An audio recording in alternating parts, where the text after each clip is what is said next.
દેવભૂમિ દ્વારકાના દરિયામાં જોવા મળ્યો ભારે કરંટ। ગોમતી ઘાટ પર ઉછળ્યા 10 ફૂટ સુધીના ઊંચા મોજા।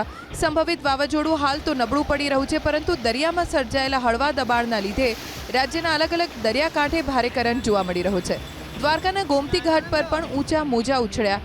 ઊંચા મોજા ઉછળતા ગોમતીના જૂના ઘાટો પર ઊભું રહેવું પણ મુશ્કેલ બન્યું છે। બીજી તરફ પ્રવાસીઓ નાહવા ન પડે તે માટે તમામ ઘાટ પર દોરડા બાંધી દેવામાં આવ્યા છે। સાથે સાવચેતીના ભાગરૂપે ફાયર વિભાગની ટીમ અને પોલીસ કર્મીઓને પણ તૈનાત કરવામાં આવ્યા। દેવભૂમિ દ્વારકાના દરિયામાં જોવા મળ્યો ભારે કરંટ। ગોમતી ઘાટ પર ઉછળ્યા 10 ફૂટ સુધીના ઊંચા મોજા।